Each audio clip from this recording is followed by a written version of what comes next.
بسم اللہ الرحمن الرحیم۔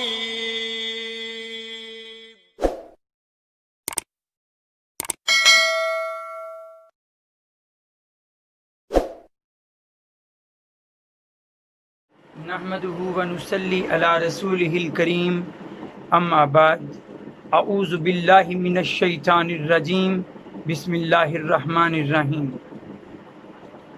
سب دیکھنے اور سننے والوں کو السلام علیکم۔ رب اشرح لی صدری ویسر لی امری واحلل عقدۃ من لسانی یفقہوا قولی۔ میں نے گزشتہ دنوں میں دعا کے حوالے سے ایک دو ویڈیوز پیش خدمت کیں۔ ان ویڈیوز کو جب میں دیکھ رہا تھا تو میرے دل میں ایک خیال آیا، ایک تصور ابھرا کہ انسان جب دعا کرتا ہے تو میں اپنے معاشرے میں دیکھتا ہوں کہ دعا کرنے والے افراد میں ایک شے بکثرت مجھے نظر آتی ہے۔ وہ شے کیا ہے؟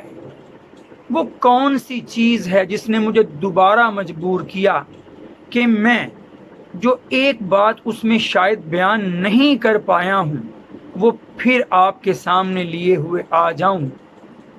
وہ چیز تھی کہ انسان اللہ سے دعائیں مانگتا ہے، لمبی لمبی دراز دعائیں کرتا ہے، لیکن اس کے لبوں پر ایک بات رہتی ہے کہ میری دعا قبول نہیں ہو رہی،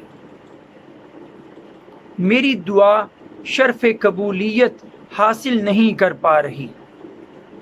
میں نے اگرچہ کہ پہلے ویڈیوز میں بھی یہ بات بیان کی کہ کیا وجوہات ہو سکتی ہیں جو دعا کی قبولیت میں رکاوٹ بن جائیں، وہ کون سی وجوہات اور اسباب ہوں گے جو دعا کی قبولیت کی وجہ بنے، لیکن آج میں انتہائی اختصار کے ساتھ مختصر بات رکھتے ہوئے یہ کہنا چاہوں گا کہ 3 بنیادی باتیں جو مجھے حدیث میں ملتی ہیں، 3 بنیادی باتیں جو دعا کو قبول ہونے سے روکتی ہیں، ان 3 باتوں سے بچ جائیے۔ کبھی ایسے افراد مت بنیے، کبھی ایسا شخص مت بنیے جن کے اندر ان میں سے کوئی ایک صفت بھی، کوئی ایک بات بھی پائی جاتی ہو۔ میں ترتیب میں آپ کے سامنے رکھ دیتا ہوں اور پھر دیکھیے گا کہیں میں یا آپ ان 3 صفات میں سے کوئی صفت اپنے اندر رکھتے تو نہیں، اور اگر رکھتے ہیں تو فوراً کوشش کیجئے کہ ان باتوں سے بچ جائیے تاکہ دعا کی قبولیت کی راہ میں اگر یہ رکاوٹ بنی ہوئی ہیں تو پھر یہ رکاوٹ دور ہو جائے۔ پہلی چیز سن لیجئے، اللہ تعالیٰ کسی غافل دل کی دعا قبول نہیں کرتا۔ جامع ترمذی میں حدیث نمبر 3479 حضرت محمد صلی اللہ علیہ وسلم فرماتے ہیں، سن لو، بے شک اللہ کسی غافل دل کی دعا قبول نہیں کرتا۔ جب آپ کو علم ہی نہ ہو کہ آپ اللہ سے کیا مانگ رہے ہیں، خلوص نیت ہی شامل نہ ہو، صرف رٹو طوطے کی طرح عربی کی چند دعائیں پڑھ دیں گے تو شاید اس سے کوئی ثمر حاصل نہیں ہوگا۔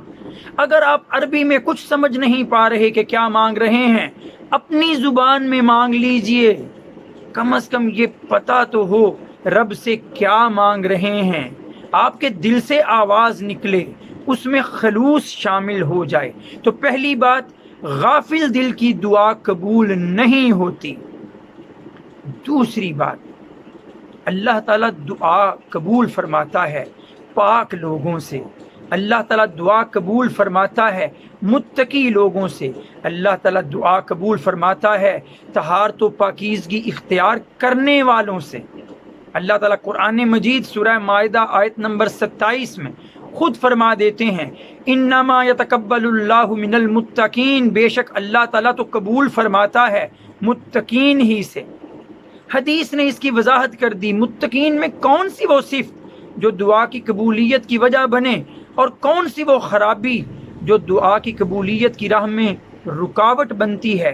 تو نبی کریم صلی اللہ علیہ وسلم نے ذکر فرمایا ایک شخص کا جو طویل سفر کرتا ہے، محنت کرتا ہے، بال اس کے مٹی سے اٹے ہوتے ہیں، چہرہ گرد آلود ہوتا ہے، اور وہ ہاتھ اٹھا کے لمبی لمبی دعائیں کرتا ہے، یا رب پکارتا ہے، لیکن کیسے اس کی دعا قبول ہو کہ اس کا کھانا حرام، پینا حرام، اس کا لباس حرام، اور جس چیز سے اس کی پرورش کی گئی وہ حرام، کیسے اس کی دعا سنی جائے؟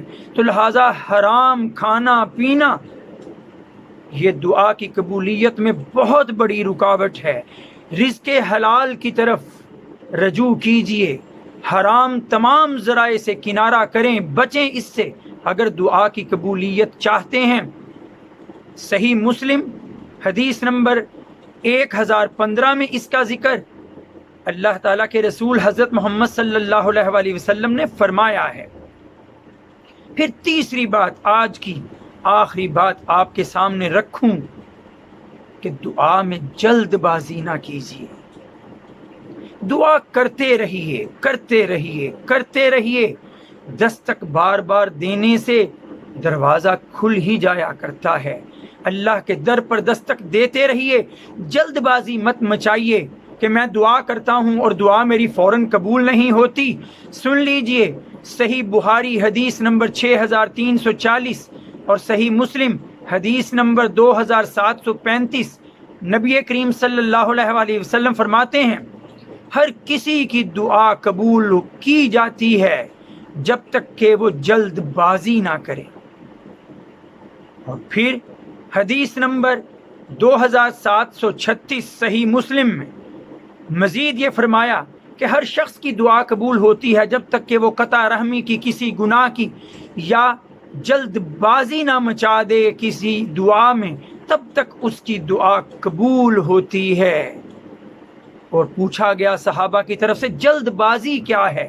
تو آپ نے فرمایا کہ وہ یوں کہنے لگے کہ میں دعائیں تو کرتا ہوں اور میری دعائیں قبول ہی نہیں ہوتی، اور بالآخر وہ اسی زوم میں دعا کرنا ہی چھوڑ دے۔ اللہ کو یاد کرتے رہیے، وہ آپ کو یاد رکھے گا۔ اللہ خود قرآن مجید میں فرماتے ہیں فَاذْكُرُونِي أَذْكُرْكُمْ، مجھے یاد کرتے رہو میں تمہیں یاد رکھوں گا۔ تو اللہ کو پکارتے رہیے، اور جو 3 بنیادی باتیں بتائی ہیں ان سے بچتے رہیے اگر اپنی دعا کی قبولیت چاہتے ہیں۔ اللہ مجھے اور آپ سب کو ان چیزوں سے بچنے کی توفیق عطا فرمائے۔ وآخر دعوانا ان الحمد للہ رب العالمین۔ السلام علیکم۔